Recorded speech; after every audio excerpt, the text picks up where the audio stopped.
what you went through to get there, and the fact that your father was there to witness this, because that's often what makes the blow a lot tougher is when you have other people around to witness, especially a parent. Yeah, it was very embarrassing.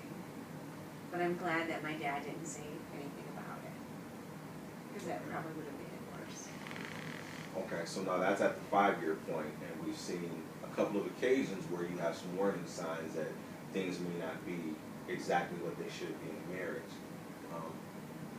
What are the other things that happened after that? Because I know this is over a 20-year period of time that we're trying to condense. What else happened over that time? I know you had other children. Right. Yeah, we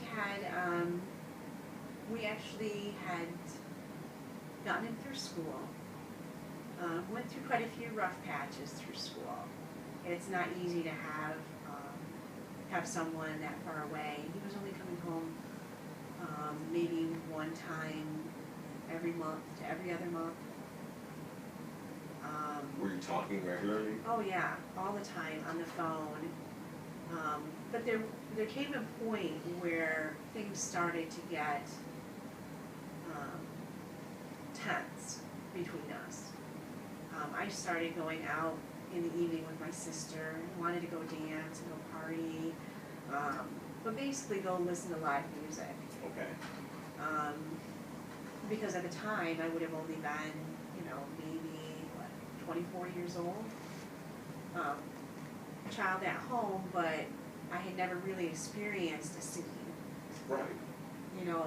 I'd never been single. And so I think just going out and having fun was really causing him a lot of anxiety. He was very upset with me that I wanted to go out dancing with my sister, even though it was completely innocent. I started to get phone calls about it. We had one night where I hadn't even gone out, but had fallen asleep on the couch, and he called me probably 13 times and left messages. Each one didn't even matter. Until the last message, when I listened to him in the morning, I was furious with him. I was livid that he basically called me a whore. When I was at home, supporting him, taking care of our child, taking care of our house, giving him, and I think a lot of women do this, they always put them first, because I remember even when he left for school, he took the better car. Okay. It was always his needs first. Even though he was at school and wouldn't need to drive a nice car, I got stuck with this yucky Omega. Wow. That is a shitty car. It's really bad. That's, the roof was falling in on it, and I had to sell off a really nice Bronco and drive this. I mean, you had to reef on it to turn it. It was just really bad. And I just remember always feeling like, well, he needs to be able to get back and forth to New York, so, he needs a more reliable car than me, even though I was the one working and driving around our child. And I think,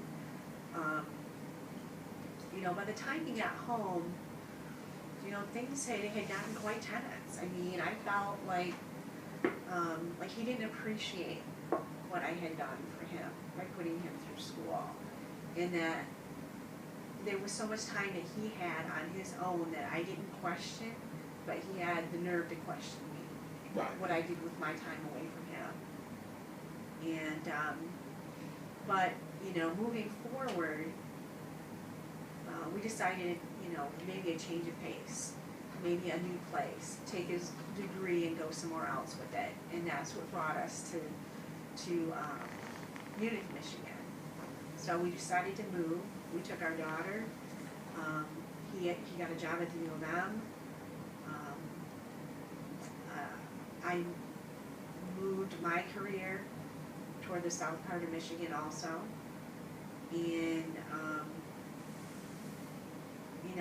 we decided to have another baby, and it took us probably 4 years okay, to have our first son. So at this point, you're married for how long? Let's see, Probably close to 12 years.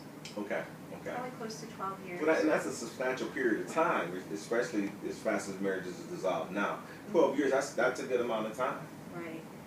And I really wanted, I really wanted to have a bigger family. And I really wanted to feel right, I guess. Okay. What do you mean by With feel us. right? With With just us as a family, it never felt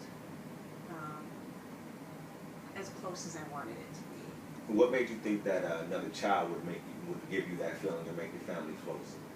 Well, I kind of felt in the beginning, like with Maddie, we were so young. I made it almost an excuse for the fact that he wasn't engaged because he was so young and just didn't know how to be a dad. And that he had aged and we would have another child and that he would be engaged. Okay. And that, we were both working and we were making good money and that things were lining up, for us. He had a great job, but he was just never happy. He just was never happy. And he moved around within the U of M a couple times because of his unhappiness, because of the stress, because of wanting to find happiness. Okay. And I remember there was a point in our marriage when we lived in Munich where I even told him, I just don't even want to know anymore about how unhappy you are at work because it makes me nervous. It makes me feel as though things will change again. Okay. Because he had been unhappy 2 or 3 different occasions when we were still up north, and he would change jobs or quit jobs or, and I would be standing there trying to figure out what's going to be the next move to try and make him happy. Well, did you feel pressure? Like if he quit his job, did you feel pressure that you had to make sure you had a job? Oh yes, definitely. Okay. And I was resentful of that in a sense too, because the reason why we put him through school was so that we could have more children, and that I could be a stay-at-home mom, and that was the goal, and we just never reached that goal. What did you do with that resentment, or how did you see that resentment come up, or did it ever come up?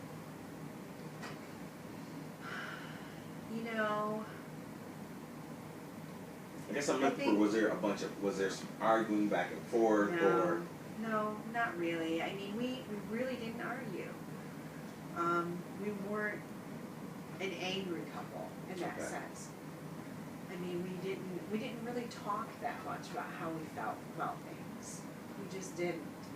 And it felt like if I ever said I was unhappy with something, it was twisted so quickly that he was angry with me for being unhappy with something.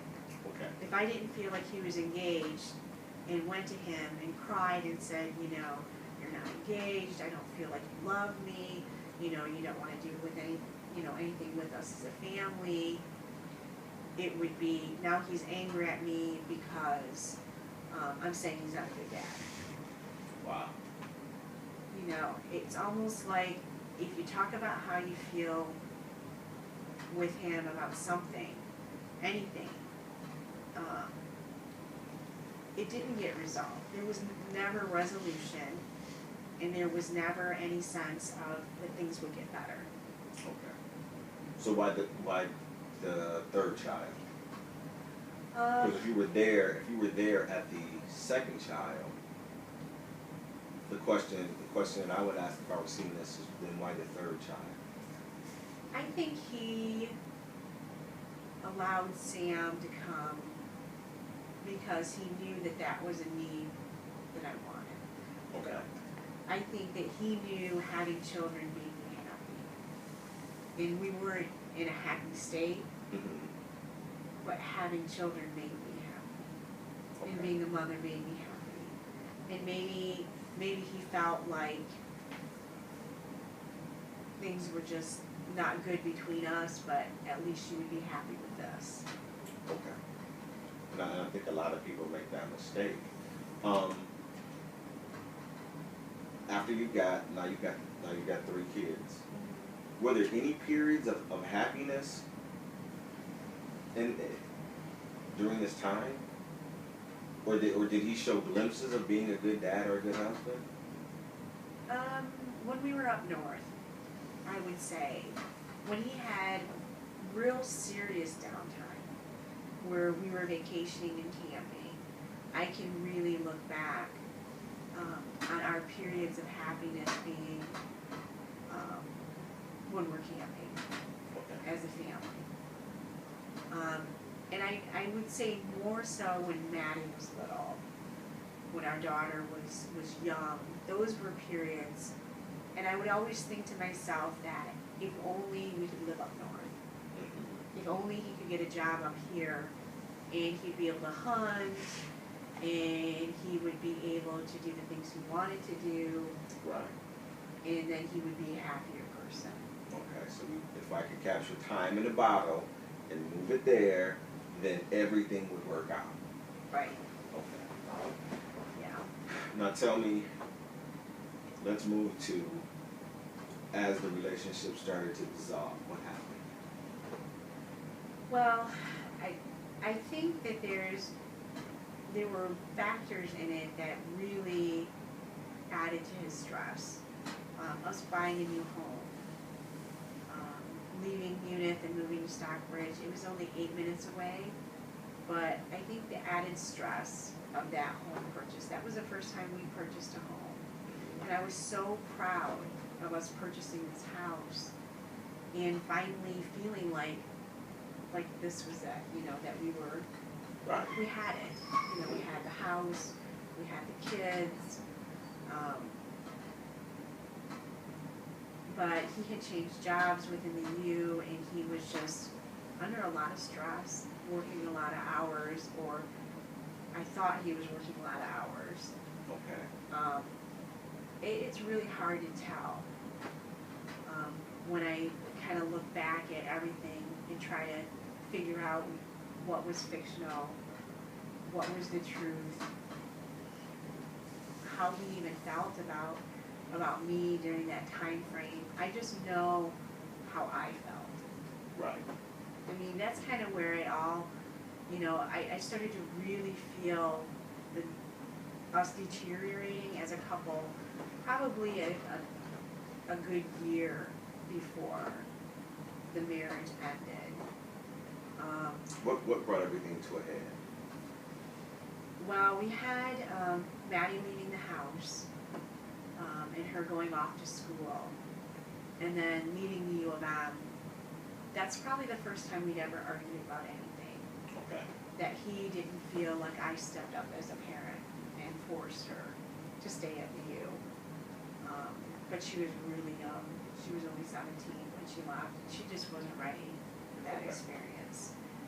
And I think he was embarrassed. I think he was hurt with him working there, that he wanted that. He wanted his daughter there. And I just wanted my daughter to be happy. Okay. And I think when I didn't back him on that, that was part of it. Another thing that was happening around the same time was conflict with his family. Had you ever been on a firm foothold with his family, or was there conflict the whole time? No, there was always conflict with his family. It was a lack of closeness, a lack of, they just didn't seem to be that interested in our children. We lived maybe 10 minutes from them when we lived in Midland, and I think they came to our house less than 5 times in 8 years to visit their granddaughter. So it was I felt like it was a very one-sided relationship, that if I wanted our daughter to have a relationship with them, it would have to be on my terms,